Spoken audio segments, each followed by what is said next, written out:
You're watching the Rita Panier Show, and now it's time for Lefties Losing It. Let's start, Lefties, with this almighty group meltdown on CNN because Nancy Mace allegedly mispronounced Queen Kamala's name.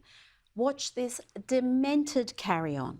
And right. Kamala Harris, if Kamala, I were a man, you said I this. will We're not say calling you Nancy anything that I Mace. want. It's Come on, Kamala. it's You're Kamala. doing this on purpose, I am Congresswoman. not. Disrespectful. Just a second. You can't expect people to If respect a your man put service on if a you don't skirt respect and walked hers. that stage 25 years ago, she You're a would have white said woman it. She would have disrespecting a taken black that woman. That is achievement away from problematic. women. Professor That's Dyson, let me get in disgusting. here because I want to. Did you hear that? He said you're a white woman disrespecting a black woman.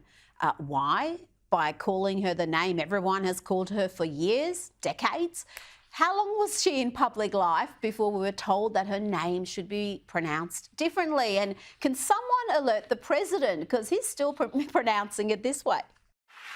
And Kamala are here today to make a major announcement on their efforts to lower. But back to the mass meltdown on CNN. Look at the reprehensible way they treat a lone conservative woman, a woman who carries the trauma of being a rape victim and who showed far more grace than I'd be capable of facing this barrage of lunacy. When you disrespect Kamala Harris by saying you will call her whatever you want, I know you don't intend it to be that way. That's the history and legacy of white disregard for the humanity of black people. Oh, so now you're calling me racist. I didn't say. I just said you weren't a BS. racist. That is complete No, you don't BS. have to intend racism to No, accomplish you are it. intending that I Your am disrespect racist, of Kamala and Harris that is part and parcel of a why can't tradition you of just- disrespect. Why It's can't you just, offensive, Congresswoman, and it's, why can't you it's just, offensive. I'm not calling you a racist. No, I'm you saying are. what the You practice are. is You racist. are. You Why can't absolutely you are. just hear what I'm saying? Let me get in here. No, what's disgusting That is is your disgusting. disrespect of her. Professor. She doesn't know what a woman is, and if 25 years ago White I women don't became- have the ability to tell black women who paid the price of blood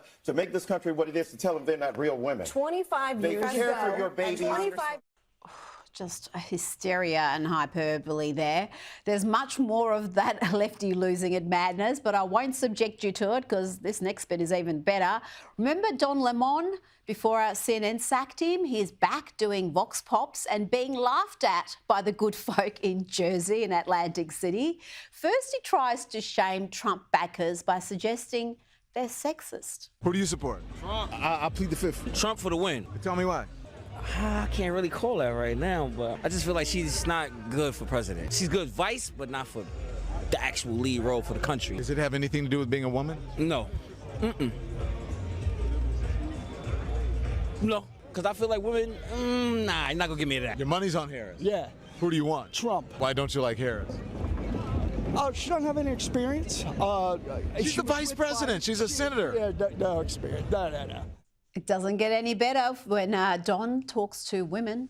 Well, I want Donald Trump. I just feel we need somebody that has a stronger background with the military and the world in general. She was a prosecutor and an attorney general and a senator and a vice president.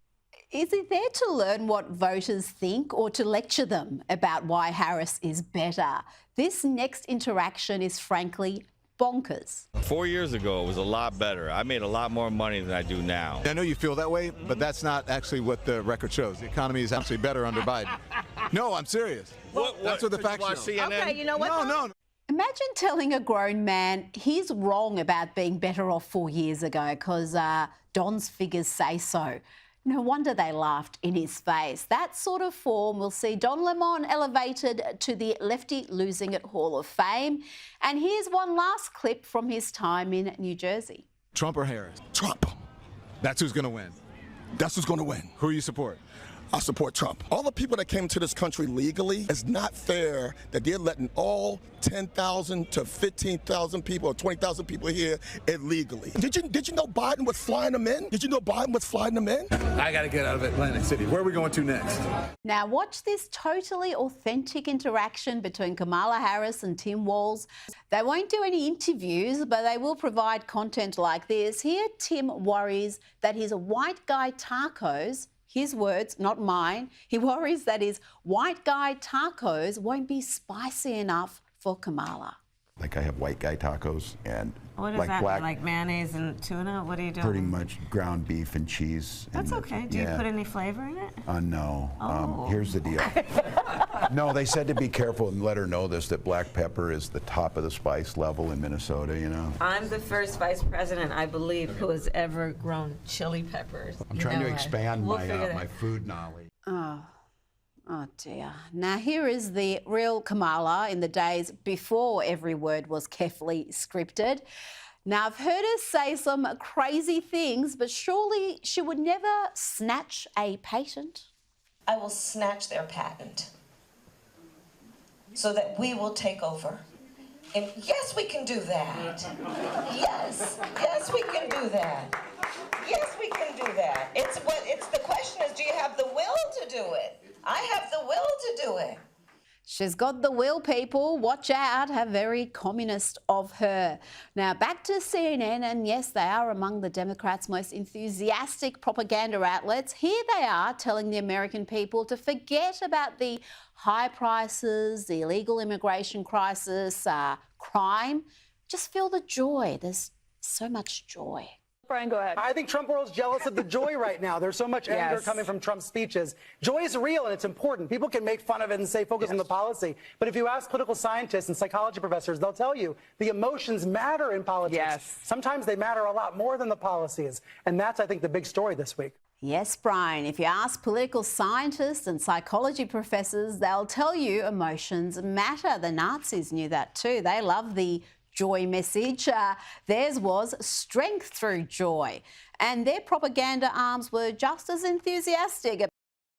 Kamala refuses to do an interview. She did, for just a minute, answer a question without the benefit of an auto cue, and it did not go well. Here she is asked about how she plans to pay for these policies she's announcing.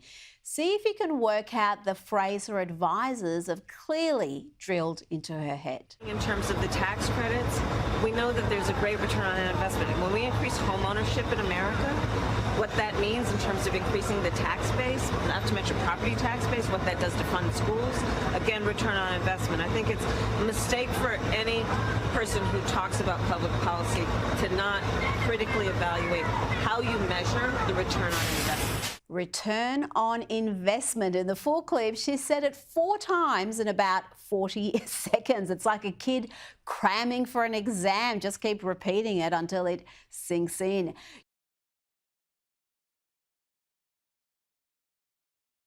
Tomorrow, they hit Joe Biden in the basement for much of the last presidential campaign. They have a different tactic with Kamala, but it's arguably even more underhanded.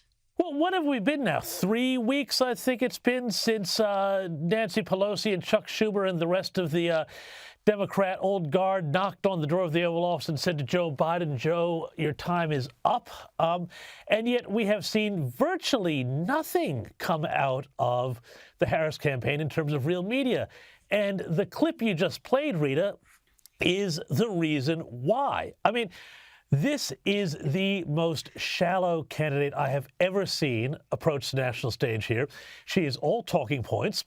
What she is underneath those talking points is some really, really hard left ideology. I mean, I was prepared to think that maybe she was, just drifting with the wind in California. No. She actually believes this stuff. We saw this with the lunatic price control stuff. We're seeing it with this. And, phrases like return on investment, well, that just gives her a lot of cover, because she can say, oh, no, well, you see, we don't need to actually make the numbers stack up.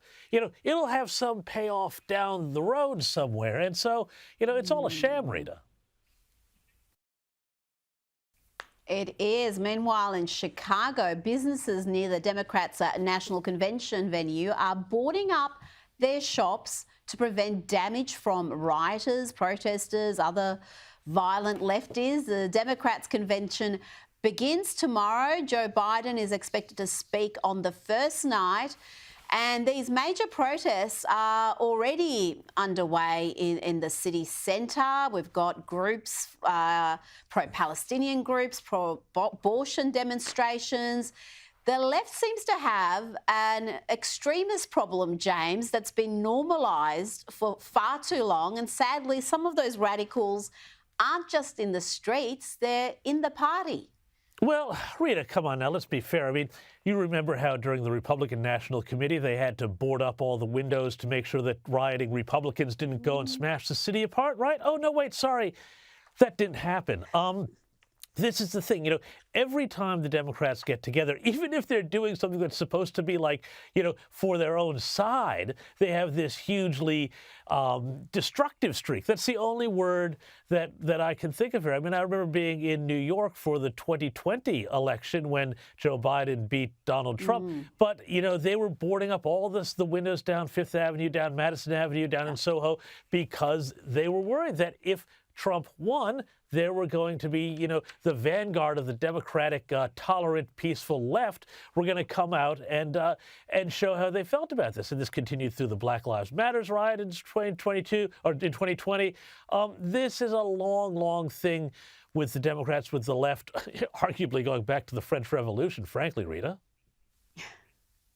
Well, yeah, let's not have a history lesson right now. But you're so right. I was there in New York in 2020, and I was shocked by how many shops, buildings were boarded up. They'd learned from experience, and as soon as Joe Biden was declared the winner, it came down. Those protections the boards came down, because they weren't worried about the left rioting any longer.